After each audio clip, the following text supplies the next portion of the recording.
What if lust isn't a vice, but a gateway to deeper spiritual energy? That's a pretty radical question, isn't it?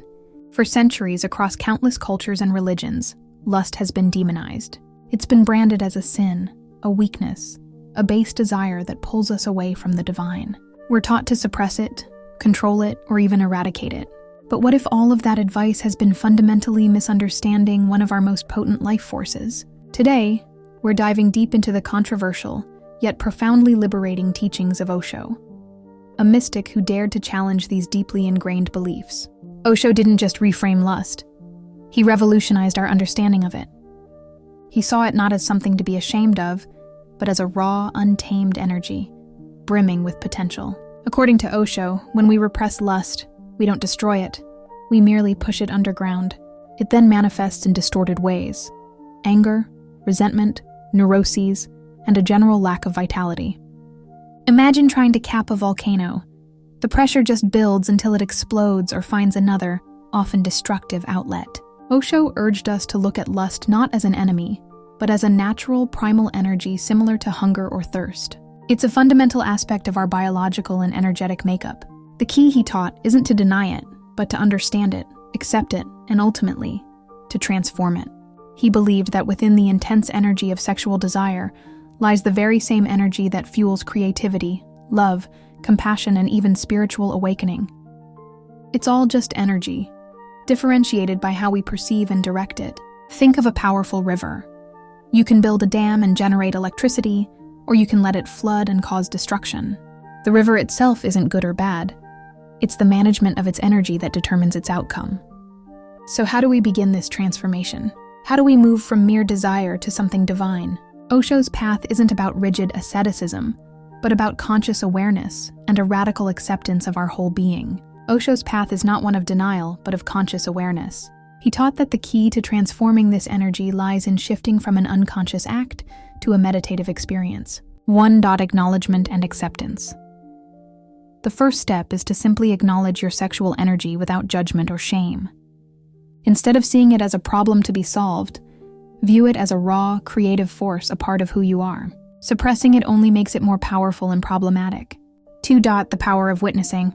Osho's core teaching on this topic is to become a witness to the energy. This means being a silent observer of your own desires and sensations. When you feel lust, don't immediately act on it or suppress it. Instead, sit with the feeling, observe the thoughts, the physical sensations, and the emotions that arise. By doing this, you create a space between the energy and your reactive mind.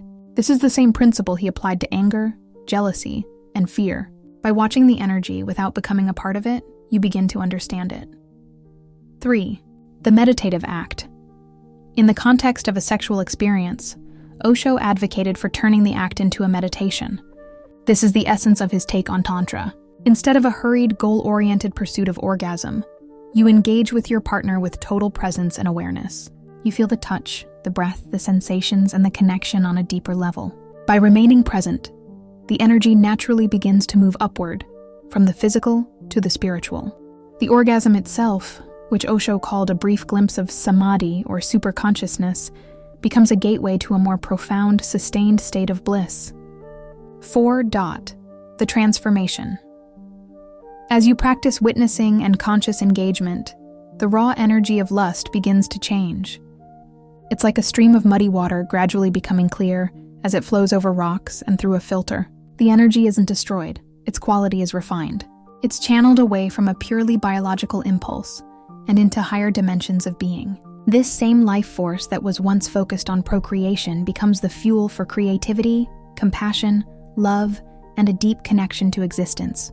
A person who has transformed this energy becomes radiant, magnetic, and overflowing with a different kind of love, one that is selfless and boundless.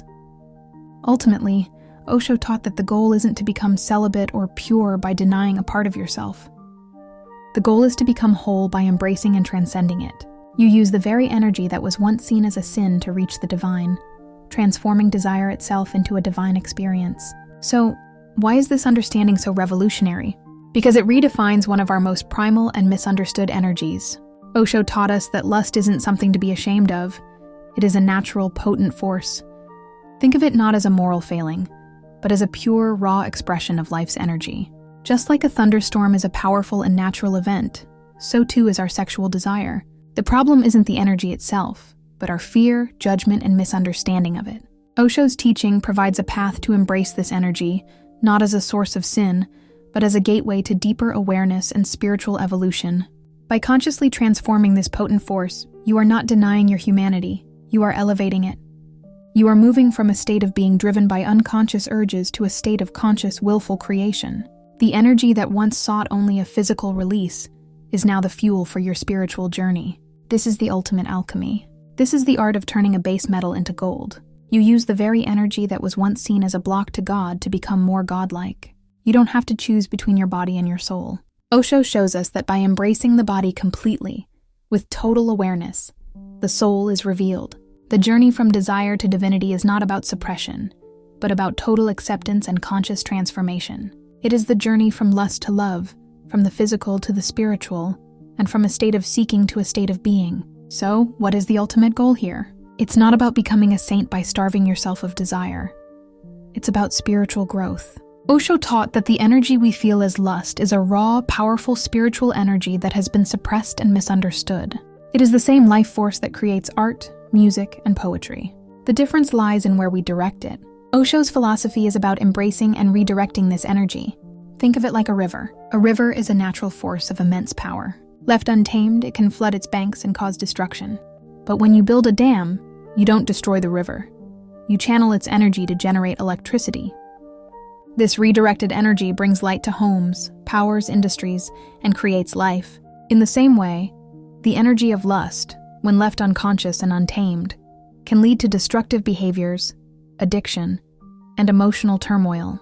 But when we build the dam of awareness and meditation, we don't eliminate the energy, we redirect it.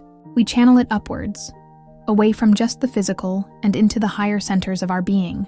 This is the ultimate alchemy. You are taking a base, primal energy, and transmuting it into a golden spiritual force. This is the very essence of Osho's radical teaching. He didn't want you to deny your humanity. He wanted you to elevate it. By embracing your full self, including your most primal desires, and consciously working with that energy, you can transform a seemingly carnal urge into a profound vehicle for spiritual evolution. You move from simply satisfying a biological need to using that very same energy to connect with something greater than yourself. The journey from desire to divinity isn't about giving up a part of yourself, but about making all of yourself divine. Now, you might be wondering, how do I start building that dam of awareness? How do I begin to redirect this potent energy in my own life? This isn't just about intellectual understanding. It's about experiential knowing.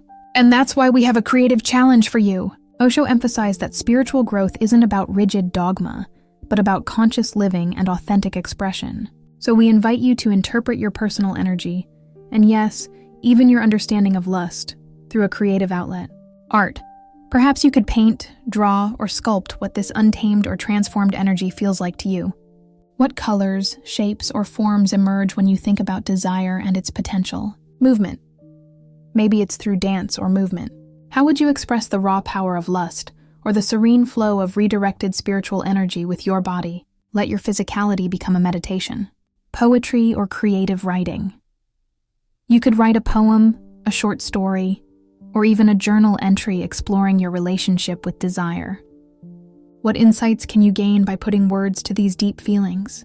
The goal here isn't to create a masterpiece for public display, unless you want to. It's about using creativity as a tool for self-discovery and conscious channeling of your energy. It's about transforming that internal feeling into an external expression, bringing awareness to what might otherwise remain unconscious. We believe that these acts of creative expression are incredibly beneficial for spiritual growth. They allow you to safely explore powerful energies, to witness them from a new perspective, and to actively participate in their transformation. When you engage in this kind of creative work, you're not just making art, you're doing inner alchemy. You're consciously working with that primal life force, redirecting it from a purely biological impulse into a fertile ground for self-understanding and spiritual insight.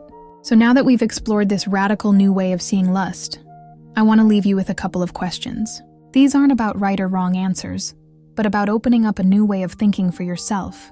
Take a moment to reflect. How could lust have served you as spiritual energy instead of a source of inner conflict? What if those moments of intense desire weren't battles to be fought, but signals to be understood and channeled? Think about a time you felt that powerful energy. What if, instead of pushing it away, you had simply observed it and let it fuel something creative or compassionate in your life? What would it truly mean to treat lust as a sacred energy? It's a big shift in perspective. It means moving from a mindset of shame to one of reverence. It means seeing this raw life force as a part of the divine, a gift waiting to be unlocked. The journey from desire to divinity is not about suppression, it's about conscious transformation. It's the ultimate act of self-love, where you embrace your full being, the physical and the spiritual, and learn to make every part of you a sacred part of the whole. We'd love to hear your thoughts on this. Please share your reflections in the comments below. Let's start a conversation and build a community around this transformative idea. If this video resonated with you, and you're ready to explore more life-changing perspectives, please give this video a like, subscribe to the channel, and hit that notification bell so you don't miss our next upload. Until next time, stay aware. Universal Consciousness signing out.